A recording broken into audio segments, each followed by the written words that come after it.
Strap yourselves in, my friends. It is the front lines of the Infowar. I am your host, Alex Jones, and we're going to be here for the next 3 hours today. We've got Mike Adams, the health ranger, to break down a host of big government police state issues against milk, other whole foods, vegetables. He's also got an article out today, 10 reasons that liberals, progressives, and others are supporting Ron Paul as he continues to surge in the polls.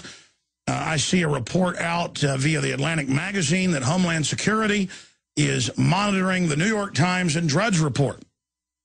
Well, yes, last year Bob Barr sued because they were given intel that Homeland Security spies on Infowars.com, Alex Jones, Drudge Report, and they basically declared national security in that case. But then we later learned that indeed they are monitoring the sites, and Janet Napolitano, Miss Napolitano, came out and said, oh, I don't like being called a troll on the Drudge Report, which she's not called a troll on there. But you've got to understand that Drudge every week links to our articles as well. It is the biggest news site out there in the world. And, I mean, it is supposed to creep everybody out that, ooh, the government now monitors all talk radio. Remember that Homeland Security announcement last year? And, ooh, they monitor the news websites. Oh, boy, they're watching us. Yeah, we're watching you ship guns into Mexico and drugs back into the U.S. and launder the money. We're watching you engage in all of your activities. We're the good guys, you're the bad guys, and we're exposing them. We're watching you have Anwar al-Awlaki, the number 3 in al-Qaeda, dying secretly at the Pentagon. We're watching the government get the underwear bomber on the plane 2 Christmases ago. We're watching the government 6 months ago put al-Qaeda in charge of Libya. We're watching governments worldwide injecting kids with vaccines that kill them. So we're watching you, and we're glad you're watching us because a lot of your people are not evil. They're compartmentalized, and guess what happens when they watch us? Just like that movie, The Lives of Others, based on an East German Stasi spy that's a true story, his spying on political dissidents actually woke him up and made him join them. And that's actually one of the reasons that East Germany fell first and started the fall of the old Soviet Union, was because the spies were actually looking at the anti-communist material, and it made a lot of sense. So even though it's illegal that you spy on us, open source stuff's not illegal, but use our tax money to collate it. Even though you do spy on stuff that's not open source and is illegal, and I don't like it, the fringe benefit is, the silver lining is that it's only going to backfire on you. I'm not glad the National Defense Authorization Act passed, overturning the Bill of Rights and Constitution. Look, you can't pass tyranny. You can't legalize total corruption. So you've just illustrated to everyone how right we've been, how right I've been, Ron Paul, and countless others. G. Edward Griffin, Stuart Rhodes, the list goes on and on. You know, thousands of patriots. Kurt Nimmo, Paul Watson, Drudge Report, Matt Drudge. I mean, the list goes on and on of people that have been concerned about this. And we're called kooks and crazies and fringe, and now it's all happening. And so all of you that defended the corrupt status quo, the status quo is racing, galloping corruption and getting away with it. Those of you that have tied your pony to that, those of you that have signed on and put all your eggs in that basket, good for you. You've chosen to suck at the fetid breast of the New World Order she-demon. Not me.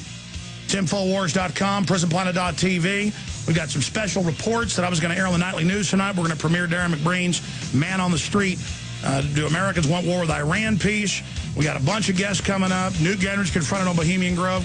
Great job of We Are Change. All right, we are going to have an absolutely jam-packed transmission for you today on this Thursday, 12th day of January, 2012. What I want to do is just briefly read some of the headlines here. Then I want to get into the latest on Iran and the covert war now admitted by the United States and Israel. Remember, I was a conspiracy theorist 5 years ago saying that the U.S. and Israel were assassinating and blowing stuff up in Iran. Even a few months ago, the mainstream said it wasn't true. But now Fox News, New York Times, Ynet News out of Israel, Jerusalem Post, top Israeli general, they admit it all.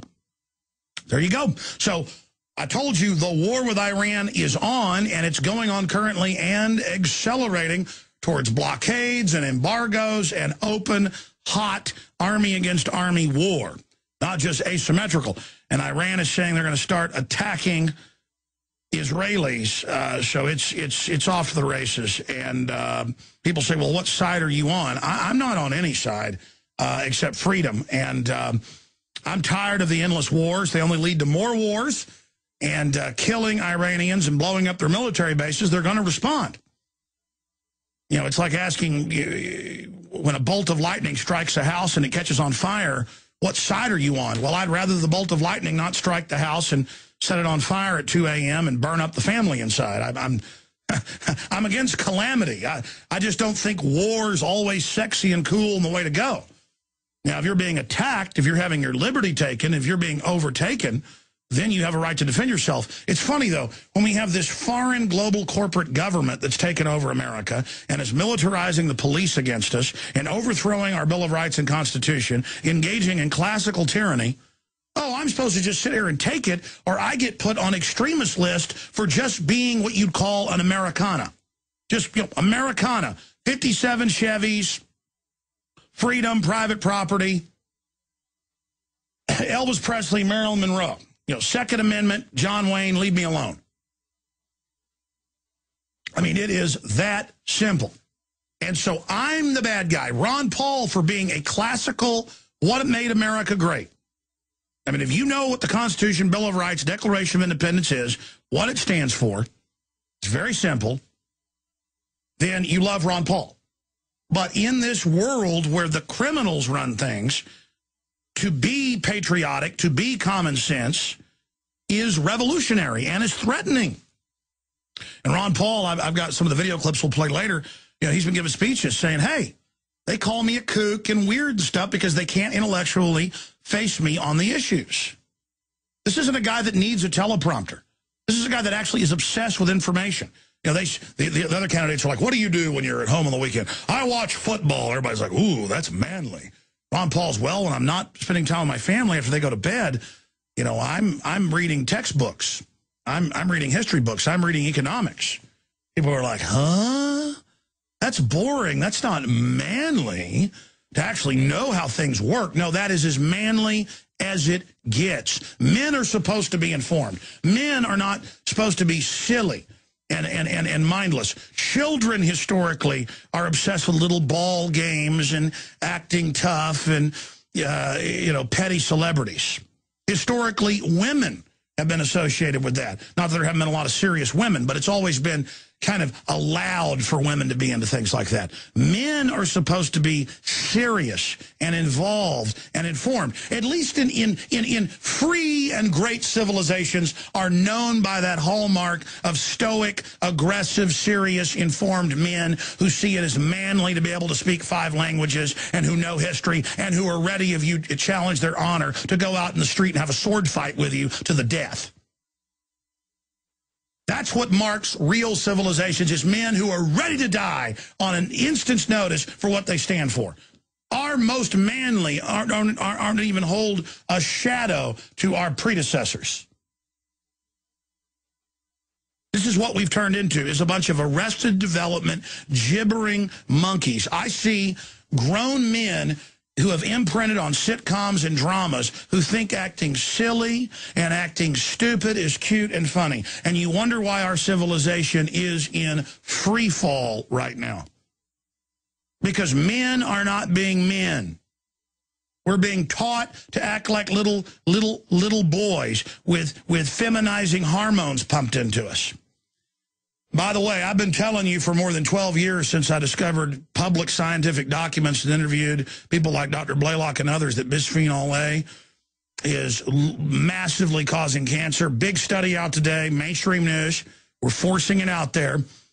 Every breast tumor that's cut into is filled with the bisphenol A. It is what is killing our women. And I just look at my wife and I just care about her, and I like her, and I like parts of her body, And I just think about the nightmare of of her, you know, I mean, so much of my family's had breast cancer, and her family, and my grandmother has it. And it's just like, I am so angry. I am so angry that they knew, and I've shown you the documents, that this chemical, out of thousands they could have used, does this, and they do it, and then I come out here and warn women, and I get made fun of by ABC, CBS, Media Matters, hundreds of publications conservatively, that I'm making fun of gay people because I point out this makes men feminine and gives women breast cancer. It isn't funny, okay? And listen, the system knows this, and I've had enough of it, so I'm going to be getting to that report coming up later. I will cover that. And we've got a lot of other important news, and there's all these brain disorders popping up. I mean, they've got reports about whole high schools just full of children now who suddenly are gibbering and have Tourette's-like syndromes and stuff. It's the chemicals, folks. They're killing us. This is eugenics. This is death. And you're never going to hear the environmental groups that are government-funded and foundation-funded talk about this. They'll never talk about real environmental issues when we have environmental Armageddon going on. On the genetic front, the chemical front, everything. They'll tell you, oh, it's carbon dioxide that's a 0.0390 in its highest levels. In fact, guys, let me double-check that number. Pull up percentage of carbon dioxide in the atmosphere, please, for viewers on prisonplanet.tv. Radio listeners can do it themselves. It is 0.0390 in its highest concentrations in lowland areas. In highland areas, it's as low as 0.0360. And it's the lowest ever recorded from the ice core samples, the mud bog samples, the shale samples. We are in a desperate situation. There's even a new... Most of the ancient plants have all died because they need more carbon dioxide. They're dying all over the world and being phased out. There's a new types of plants that are newer in the Earth's development that can operate with almost no carbon dioxide. And many scientists we've had on have said that the Earth could die because of this. Like Mars once had oceans all across it and undoubtedly looks like life. And it lost its atmosphere. It lost its carbon dioxide. You want to off-gas our atmosphere? I mean, this is, I mean, that's why so many scientists say it's like a foreign entity is running this and wants to destroy the Earth or something. Well, yeah, it's called the devil. You can call me superstitious, whatever. I mean, what else is it? They're not worried about all these real environmental problems they've got us freaking out over carbon dioxide. I mean, what a sickening joke. Okay, I'm ranting. I just, look at this. Covert war on Iran, prudent strategy. This Ynet News out of Israel. Former Israeli defense official tells New York Times, ambiguous policies are best when it comes to efforts to prevent all-out war with Iran. Tehran says retaliation will reach beyond region. Here's another one. IDF chief of staff affirms Israeli responsibility for Iran covert war assassinations. Fox News. Oh, I told you this 5 years ago. I told you it would build. The war's already on. 3, and now Iran says they're going to respond. That's called war. When Iran lays there and takes it, it's called a turkey shoot. 3 U.S. warships patrol waters near Strait of Hormuz. Pentagon denies movement of aircraft carriers is linked to Iran tensions. Yeah. Wow, that's an amazing photo there on the cover of this. It's got like some stealth fighter they're launching off the carrier deck. Wow, that's neat looking. Really neat, though, is the war. I'm being sarcastic. Yeah, scroll down a little bit so they can see that plane. Thanks. And then right here, newspaper calls for killing Israelis in retaliation for nuke scientist assassination. That's Infowars.com, a link to the official Iranian news. And they're saying, the guy appointed by the supreme leader is saying that they need to start targeting Israelis. Jerusalem Post is also reporting on it. So it's on.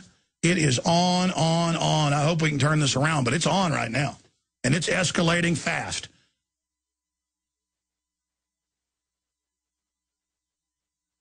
And it just goes on and on here with these reports. U.S. military moves carriers into the region. That's just some of what we're going to be covering today.